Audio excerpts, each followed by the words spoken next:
Hey, welcome back, aviation fans. I'm really appreciative of all the comments that I get and the likes and subscribes. It means a lot. If you would, please hit notification bell also and consider becoming a Patreon. This is really labor of love, but every little bit helps. So, today we're going to talk about probably the most asked question I get from people interested in aviation as a career. That is flight training. There are a lot of different paths to becoming a pilot. And I'm going to base this video off of the premise that you want an aviation career, and more than likely, your first real job, let's say, being at a regional airline. There are many different avenues that you can go down in aviation, from Part 91, Part 121, 135, and all that stuff. And we'll talk about that later, another video.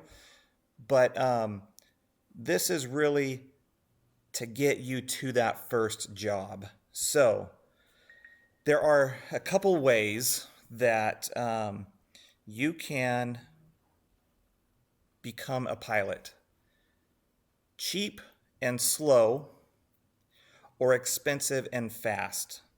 What you normally can't do is cheap and fast. Okay.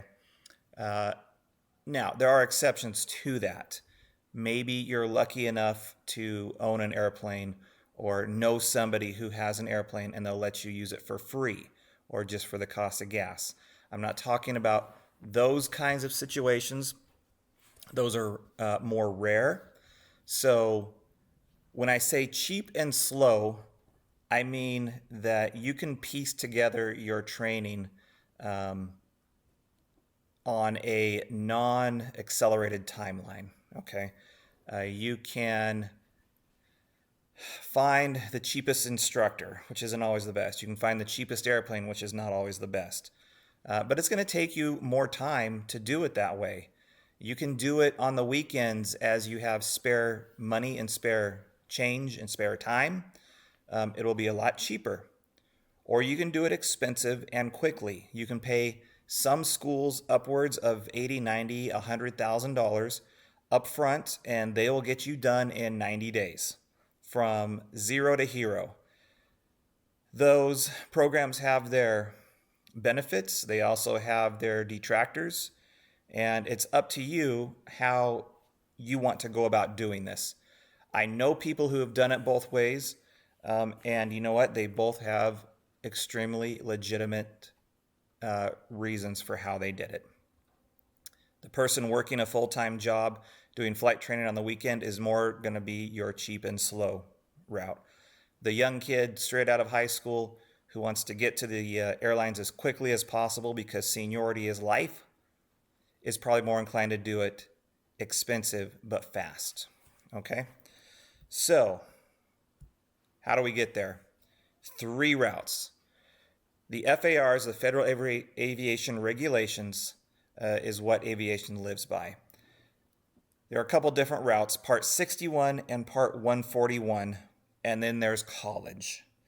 Now, college is going to fall under 141, but it's a different animal, so I'm going to treat it differently.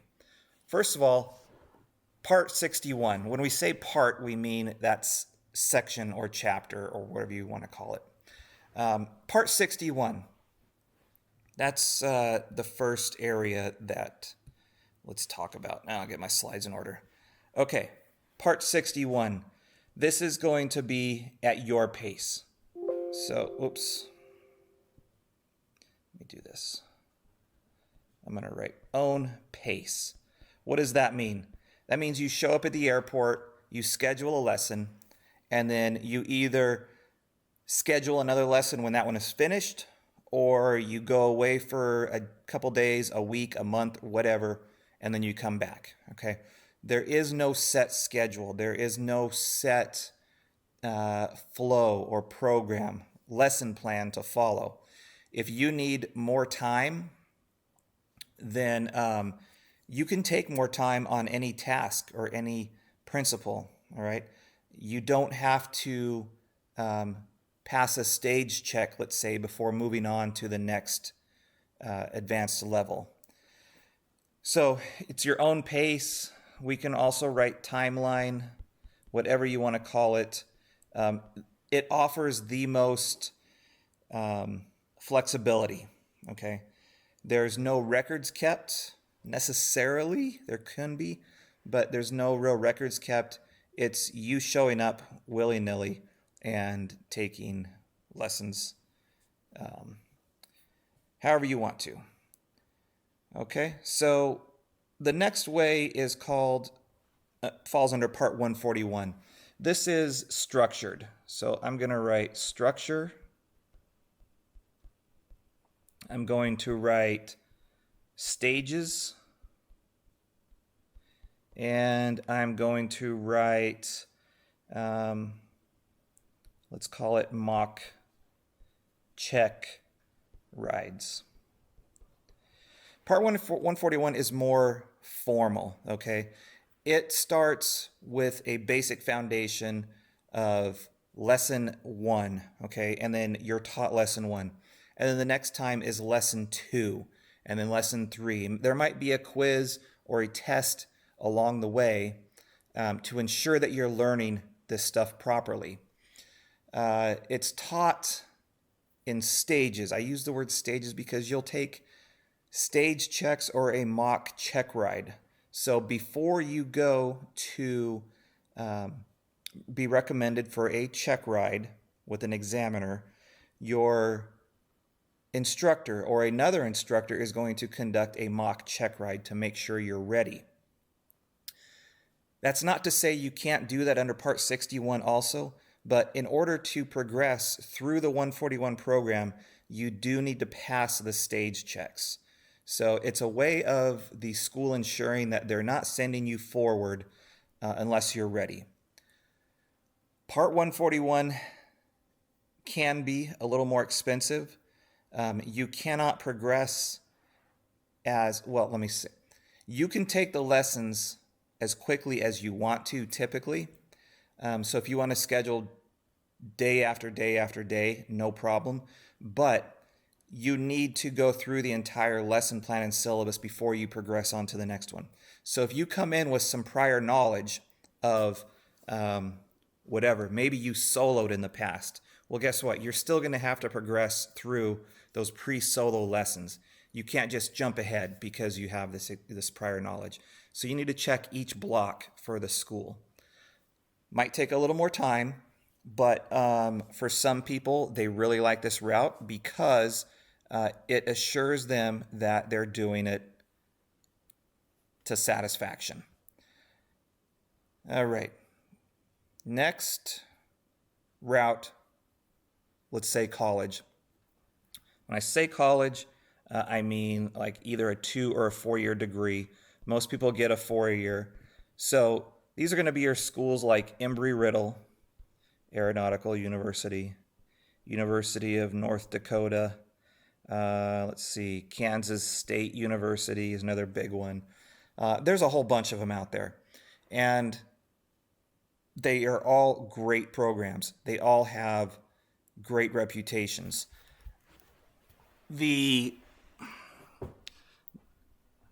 I hesitate to say downside, but the idea here is that, whoops, okay, I added 3 new files, right on. And I didn't want to do that. The idea here is that you receive your flight training and a college degree at the same time, and you move on with your career. Most, if not all, major airlines or carriers require a 4-year degree. So if that's what you're dead set on, that you absolutely dead set know that you're going to go to a major or want to, you need that 4-year degree. This is a good way to do it. Now, you're going to pay for it, okay? No doubt about it. These are some high dollar routes. What you gain is maybe a professional network, an alumni association. Um, you walk away with all your certificates necessary, probably a guaranteed job once you earn your flight instructor, your CFI rating. So you're going to teach at this school for a time to build hours. And when you're done, when you graduate, you have 1,500 hours, bam, you're on to regional. And then, it's just a matter of going through the motions at that point. So a college program is going to be part 141. It's just more highly structured, and you end up with a college degree and a flight training also. Okay? Requirements. Again, I'm basing this on the fact that most, if not all of you, want to go on to fly heavy metal. So at a minimum, you're going to, okay, this is going to get a little dicey, but let's just generalize here. You're going to need 1,500 hours. Yes, you can do it with less on a restricted ATP license, but each school or program is going to talk to you about that. So graduating from a Part 141 program is going to be a lesser hour requirement. College is the same thing. But worst case scenario, you're going to need 1,500 hours to get to that first big airplane. All right. You're not going to need college to get there. You'll need it eventually, yes, to be competitive. But you're simply going to need a total, I'm going to just write total next to this, of 1,500 hours. Okay. Now, what does that look like? You can earn your commercial certificate at 250 hours. Okay. 250, I'm going to say commercial single engine land. So you get 250 hours, you get a job dropping parachuters and earn and build your way up to 1,500 hours, bam, you're on to regional applications at that point. Maybe you tow banners for 1,500 hours. Maybe you do aerial survey for 1,500 hours. Any way you build hours, it doesn't matter. You need this and this alone. Okay. I know people that earn their CFI and start instructing. Great way to go. I'm not knocking it whatsoever. You probably learn more and are a better pilot at the end of the day for having that CFI. Now, I know people that didn't. So is one way better than the other? That's up to you. Okay. I know people that flew 5 and 6 hours per day doing fire patrol, doing parachute dropping. Parachute dropping, you fly up to 10 hours a day or more. And they got to 1,500 very quickly. So you get your commercial, find a way to build those hours and get to 1,500 hours as quick as you can. All right, before you get to 1,500 though, you're going to need a private pilot's license. All right, you're going to need instrument rating, and then you'll need the commercial. How did I do it? Okay, I get asked that question a lot. What route did you go? Well, my story really doesn't, how do I put it? I don't want to say it doesn't matter, but it's, everybody's story is different, right? So I had a career before aviation. I flew recreationally. I just, rented an airplane and went on the weekends. And then one day I realized, you know what? I've got quite a few hours. Let me see where this career can go. So it's the way I did it is a way. For my situation in life, it was the best way. I did almost all of it Part 61. The very end part of, I guess, towards commercial license, I should say in part of my commercial license, I did 141 just because that's all that was available. But again, You might have GI Bill benefits and you have to go 141, or the college route makes the most sense because you have it being paid for through the GI Bill. That's great. Do it that way. My whole point is, if you're looking to get into flying big airplanes, airlines, cargo, what have you, get this done as quickly as possible for this industry right now. Seniority is everything. And the pilot shortage is not a joke. It's happening. It's happening more quickly every day. And every day that you spend on the sidelines, piecemealing your training together, not progressing as fast as you can, as fast as you are allowed to, either financially or knowledge-wise, experience-wise, you're losing seniority. So do the best that you can for you, but just realize that you're losing seniority if you dibble-dabble along the way, so to speak. I think that's about it. If you have questions or comments, please leave them below. I'm happy to address them as I can.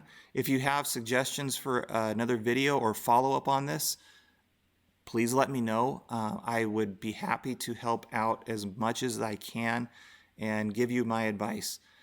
Good luck, and I'll see you on the line.